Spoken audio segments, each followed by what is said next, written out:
Zaman sekarang di mana-mana orang ngomongin investasi. Buka medsos, si A bilang habis cuan di saham bank digital. Si B pamer habis take profit di saham teknologi.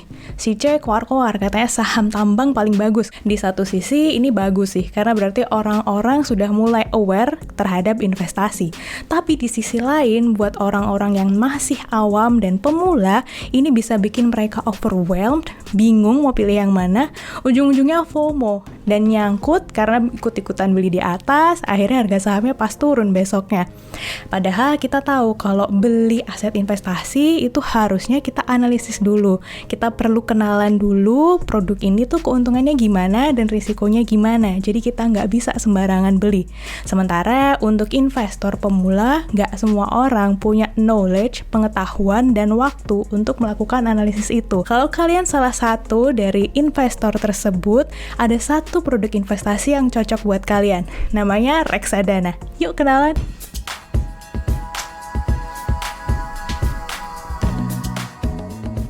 Hai, ketemu lagi sama aku Rani di channel yang akan banyak ngebahas soal investasi, keuangan, dan ekonomi. Di video ini aku akan banyak membahas soal reksadana, ngenalin kalian sama reksadana, dan aku akan kasih rekomendasi reksadana yang sesuai dengan profil risiko kalian. Pertama, apa sih reksadana?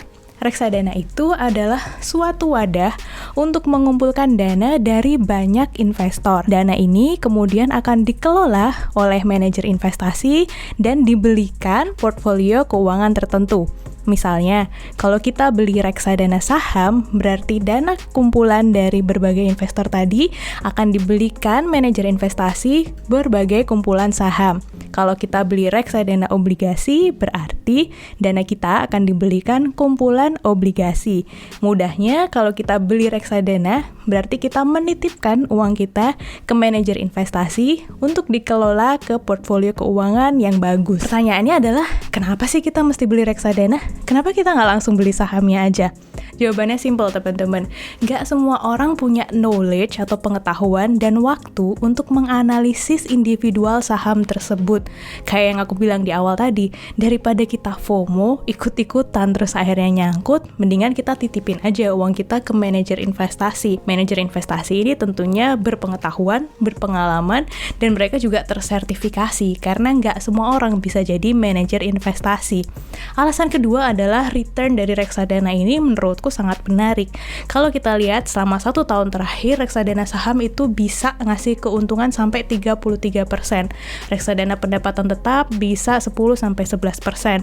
Tentu ini memang angka historis ya, tapi seenggaknya bisa jadi gambaran kita ke masa depan. Keuntungan ketiga dari membeli reksadana adalah nilai investasinya bisa dimulai dari 10.000 aja. Kalian bandingin kalau misal kalian pengen beli saham. Misal kalian pengen beli sahamnya Indomie, CICBP, anak usahanya Indofood. Harga per lembar sahamnya sekitar 8.000-an. Nah, kalau beli saham kan minimal 100 lembar atau 1 lot. Nah, berarti kalian harus nyiapin uang sekitar 800 ribuan. Padahal nggak semua orang punya privilege untuk bisa mulai investasi dari angka 800 ribuan. Jadi daripada kalian nggak jadi beli, mendingan kalian beli reksadana aja. Bahkan kalau kalian beli reksadana, kalian nggak cuma dapat satu saham, kalian dapat suatu kumpulan saham-saham yang sangat banyak jumlahnya. Nah, ini juga menyangkut keuntungan keempat, yaitu dengan kalian membeli reksadana, kalian sudah melakukan diversifikasi atas aset kalian. Mungkin beberapa udah pernah dengar ya, don't put your eggs in one basket. Jangan taruh telur kalian di satu keranjang aja. Kenapa? Ya karena kalau satu keranjang itu jatuh, telur kalian pecah, kamu udah gak punya telur lagi karena telurnya udah pecah semua gitu ya. Jadi harusnya kalian taruh telur-telur kalian di banyak keranjang. Sama seperti investasi, kalian gak boleh cuma taruh investasi kalian di satu saham aja misalnya. Kalian harus melakukan diversifikasi beberapa saham yang sektornya berbeda-beda, sehingga Sehingga kalau ada satu saham yang nilainya jatuh, saham yang lain ini bisa jadi backup aset kalian. Atau kalian bisa juga diversifikasi saham dan aset keuangan lainnya untuk bisa saling membackup. Nah, kalau kalian beli reksadana, kalian udah nggak perlu pusing lagi mikir diversifikasi ini, karena dalam satu produk reksadana isinya udah macam-macam, entah itu saham, obligasi, atau instrumen pasar uang. Keuntungan terakhir menurutku adalah reksadana ini fleksibel, bisa dijual kapanpun ketika kalian butuh uang. Jadi agak beda kalau dibandingin sama deposito misalnya. Kalian kalau beli deposito harus di hold sampai jangka waktu jatuh tempo deposito itu. Sementara kalau kalian belinya reksadana, kalian bisa jual kapan saja. Meskipun sih uangnya nggak akan masuk di hari itu juga ya, karena ada proses yang cukup banyak di back office-nya. Tapi uangnya akan masuk ke rekening kalian sekitar 1-7 hari. Dan itu menurutku udah cukup bagus sih. Sekarang teman-teman udah tahu apa itu reksadana, apa keunggulannya, dan aku yakin teman-teman udah mulai tertarik buat beli reksadana. Tapi pertanyaan selanjutnya adalah, reksadana mana yang mesti aku beli? Nah, basically ada 4 jenis reksadana yang bisa teman-teman pilih. Reksadana pasar uang, reksadana pendapatan tetap atau reksadana obligasi, reksadana saham, dan reksadana campuran. Kita bahas satu-satu ya. Yang pertama adalah RDPU atau reksadana pasar uang. RDPU ini berisikan aset-aset keuangan dari pasar uang seperti sertifikat deposito. Jangka waktu dari aset keuangannya biasanya di bawah 1 tahun, sehingga dia sifatnya rendah risiko.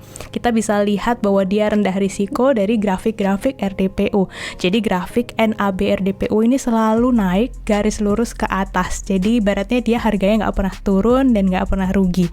Aku juga udah pernah bahas tentang grafik RDPU ini di video aku yang ini. Plus aku jelasin juga instrumen anti rugi lainnya. Jadi teman-teman bisa cek juga ya di video yang ini. Nah, RDPU ini cocok banget buat teman-teman yang profil risikonya konservatif atau cenderung menghindari risiko. Dan dari sisi jangka waktu, RDPU cocok buat kalian yang ingin berinvestasi jangka pendek di bawah 1 tahun. Sehingga RDPU ini cocok buat nyimpen dana darurat. Returnnya juga cukup oke lah. Meskipun dia anti rugi, returnnya tuh bisa sampai 5,5% per tahun. Jadi masih jauh lebih tinggi dibanding kalau kalian cuma nyimpen duit di tabungan atau di deposito. Reksadana kedua yang bisa teman-teman pilih adalah reksadana obligasi atau reksadana pendapatan tetap. Biasanya kita singkat RDPT. Isi dari RDPT ini tentunya adalah obligasi. Obligasi ini adalah surat utang, teman-teman. Bisa dikeluarkan oleh korporasi, bisa dikeluarkan oleh pemerintah. Kalau RDPT-nya ini konservatif atau menghindari risiko, biasanya dia akan banyak taruh di obligasi pemerintah atau SBN. Kalau RDPT-nya cenderung take risk atau agresif, dia akan banyak nempatin di obligasi korporasi. Meskipun namanya reksadana pendapatan tetap, bukan berarti pendapatan kita juga akan jadi tetap sepanjang tahun ya teman-teman. Nama pendapatan tetap ini merupakan nama lain dari aset instrumen obligasi. Karena obligasi ini kan surat utang. Jadi kalau orang utang pasti ada bunganya dong. Nah, bunga dari obligasi ini namanya kupon dan sifatnya fix selama 1 tahun.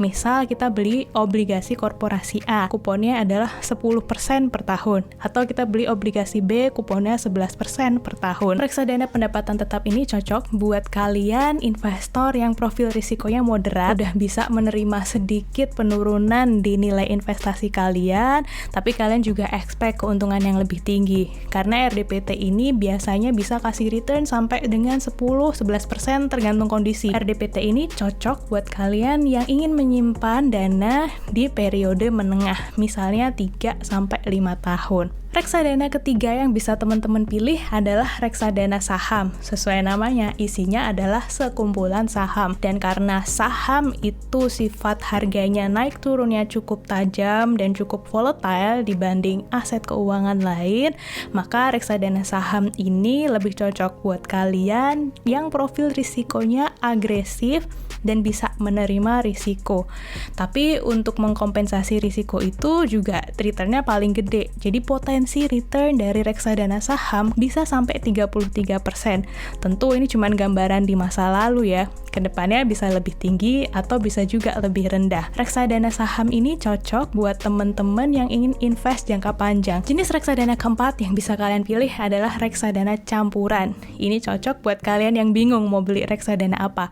Karena di reksadana campuran, kalian bisa dapat instrumen pasar uang, obligasi, dan saham sekaligus. Yang terpenting adalah reksadana campuran ini nggak boleh menempatkan uangnya lebih dari 79% di salah satu aset keuangan.